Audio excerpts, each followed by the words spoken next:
जय श्री राधे। जय श्रीमन नारायण। कल के प्रसंग में हमने बताया कि कैसे वैवस्वत मनु के पुत्र राजा सुद्युम्न लड़की से लड़का बने, फिर पुरुष से स्त्री बने, स्त्री रूप में कुछ दिन विवाहित रहे। बुध और उनके विवाह के परिणाम से राजा पुरुरवा हुए। तब भी सुद्युम्न फिर शंकर जी की आराधना से वशिष्ठ जी ने उन्हें 1 माह स्त्री और 1 माह पुरुष बनवाया। फिर भी राजा रहते हुए प्रजा से सम्मान न पाने के कारण वे अपने पुत्र पुरुरवा को राजगद्दी देकर वानप्रस्थ आश्रम को चले गए। इधर उनके पिता वैवस्वत मनु जब अपने पुत्र सुद्युम्न की यह दशा देखी कि बड़ी विचित्र बात है कि हमारा पुत्र कभी स्त्री कभी पुरुष, कभी 1 महीने स्त्री कभी 1 महीने पुरुष, और छोड़कर चला भी गया, तो उन्होंने भगवान विष्णु की बड़ी आराधना की और भगवान विष्णु की आराधना 100 वर्षों तक यमुना तट पर तपस्या किया। अब ध्यान से सुनिएगा, हम आप 5 विष्णु सहस्त्र नाम का पाठ कर लेते हैं तो बड़ी बड़ी अभिलाषाओं की अपेक्षा करते हैं कि ये पूर्ण हो, और नहीं होती तो कमेंट में लिख देते हैं कि गुरुजी 8 वर्षों से कर रहा हूं लेकिन हमारा कुछ भला नहीं हो रहा है। जबकि ऐसा होता नहीं है। कलयुग के प्राणियों को 1-2 पाठ में ही विष्णु सहस्त्र नाम से भला होने लगता है, किंतु वैवस्वत मनु यमुना जी के तट पर 100 वर्ष तक विष्णु सहस्त्र नाम का पाठ किए और दीक्षा मंत्र जपे जो वशिष्ठ जी ने उन्हें दिया था। तब जाकर भगवान नारायण प्रसन्न हुए और उन्होंने फिर से कहा कि वैवस्वत मनु अब तुम्हें क्या चाहिए। तो उन्होंने कहा, महाराज पुत्रों से हमारा पेट भरा नहीं, हमें 10 पुत्र हमारे जैसे चाहिए। तो भगवान ने कृपा करके उन्हें 10 पुत्र उनके जैसे बुद्धिमान, तपस्वी, शक्तिशाली दिए, जिनमें सबसे बड़े पुत्र का नाम इक्ष्वाकु था और एक पुत्र का नाम पृषद्न था। तो पृषद्न को कुल पुरोहित वशिष्ठ जी ने गायों की रक्षा के लिए लगा रखा था। तो गायों की रक्षा वीरासन पर बैठकर एकाग्र चित्त होकर पृषद्न किया करते थे। सोते नहीं थे, वीरासन पर बैठकर एकटक गायों की तरफ निहारते रहते थे। एक दिन बड़ी बरसात हुई, बादल गरज रहे थे, बिजलियां चमक रही थीं, अंधेरा इतना आच्छादित था कि हाथ को हाथ नहीं सूझता था।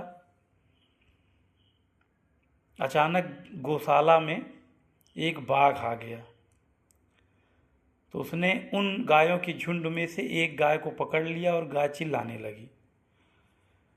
तो राजकुमार पृषद्न को कुछ दिख नहीं रहा था, तो अनुमान लगाकर शत्रुदमन पृषद्न जी ने अपने तलवार से एक बड़ा वार किया जिसमें गाय का गर्दन कट गया और नोक बाघ के सिर में लगा, तो वो भी खून से हताहत हुआ, किंतु उसकी मृत्यु नहीं हुई, वो खून से लथपथ भग गया। सुबह जब प्रकाश हुआ तो देखा गया कि गाय मृत पड़ी है। यद्यपि राजकुमार पृषद्न का कोई दोष नहीं था, लेकिन क्रुद्ध होकर कुल पुरोहित वशिष्ठ जी ने उन्हें श्राप दिया।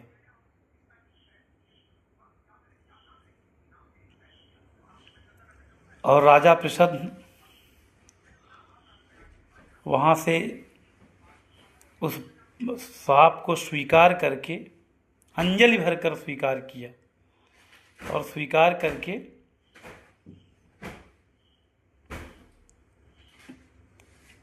योगी ऋषि मुनियों को परम प्रिय लगने वाले नैष्ठिक ब्रह्मचारी का व्रत लेकर विश्व भ्रमण को निकल पड़े। अपनी मति को भगवान के श्री चरणों में रखकर कभी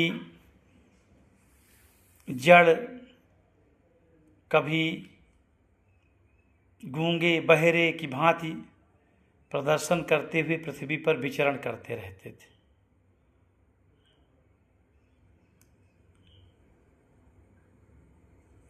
सभी समय अर्थात पूरा समय केवल भगवान के श्री चरणों में अनुरक्त करते हुए, भगवान का नाम लेते हुए इधर उधर विचरण करते रहते थे।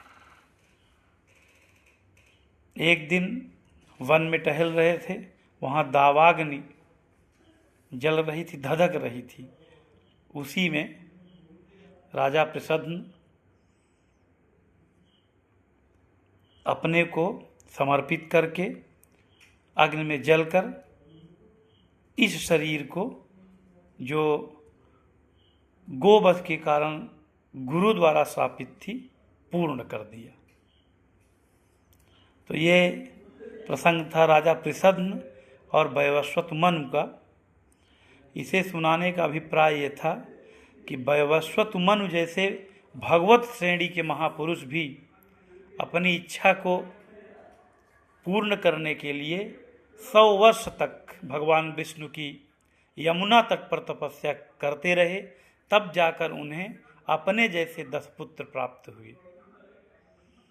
अर्थात हमारी कोई भी मनोकामना जो हमें पूर्ण करनी हो, तो उसके लिए हमारे पास और कोई विकल्प नहीं है। हमें केवल श्री विष्णु सहस्त्रनाम स्तोत्र का पाठ करना चाहिए और दीक्षा मंत्र का आश्रय लेना चाहिए। अर्थात जब वैवस्वत मनु जैसे भगवत श्रेणी के महापुरुष अपनी इच्छा को पूर्ण करने के लिए दीक्षा मंत्र और विष्णु सहस्त्रनाम स्तोत्र को साधन मानकर अपनी इच्छा पूर्ण की और 10 पुत्र प्राप्त किए, तो ये छोटी मोटी समस्याएं, छोटे मोटे कामनाएं, अभिलाषाएं, इसे हम बहुत कम से विष्णु सहस्त्रनाम स्तोत्र पाठ करके पूर्ण कर सकते हैं। तो इस कथा को सुनने के बाद हमें अधिक से अधिक दीक्षा मंत्र और श्री विष्णु सहस्त्रनाम स्तोत्र का पाठ करना चाहिए। ये श्रीमद् भागवत के प्रसंग जो हम आपको सुनाते हैं, ये श्रीमद् भागवत के प्रसंग आपको आजकल व्यास गद्दी पर बैठे हुए महात्माओं से सुनने को कम ही मिलेगी, क्योंकि बिरले महात्मा और बिरले महापुरुष ही व्यास गद्दी पर बैठकर भागवत की सरस कथाओं को सुनाते हैं। नहीं, अधिकांश तो स्वयं नाचने और जनता को सुमधुर डीजे के गीतों पर नचाने में ही 3 घंटे बर्बाद कर देते हैं। इसलिए श्रीमद् भागवत बहुत सरस है, उसकी कथाएं बहुत सरस हैं, और प्रत्येक कथा में भगवान के प्रति समर्पण और भगवान के प्रति अगाध तपस्या का ही वृत्तांत मिलेगा, जिसे सुनकर आपकी मनोवृत्ति, मनोबल भगवत आराधना में और आगे बढ़ेगी। श्री राधे। जय श्रीमन नारायण।